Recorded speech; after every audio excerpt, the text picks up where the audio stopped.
বিষয়টা লিখে নেবেন।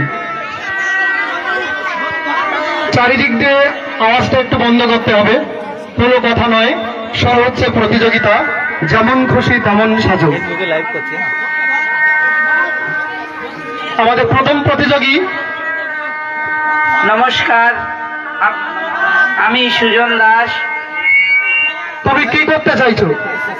যেখানে শিক্ষার কোনো মূল্য নেই সেখানে শিক্ষকেরও কোনো সম্মান নেই। সেটা তো বুঝলাম, হাতে দাঁড়িপাল্লা কেন? অর্থাৎ অর্থের কাছে আজ শিক্ষা মাথা নত, অর্থের ভরের কাছে আর শিক্ষার ভর মাথা নত। আজকের শিক্ষার মান কি এই দাঁড়িপাল্লায় মাপা সম্ভব?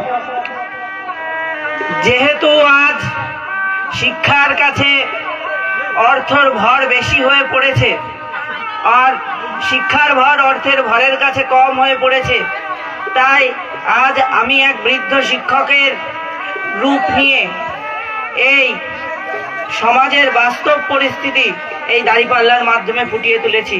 কিন্তু এমনিতেও শিক্ষার ভর এই দাঁড়িপাল্লা দ্বারা মাপা সম্ভব নয়।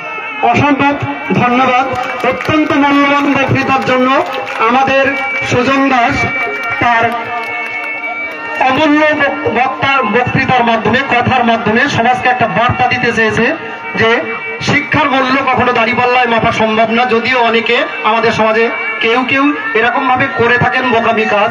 যাই হোক, আমাদের প্রথম প্রতিযোগী সুজন দাস, নবম শ্রেণী।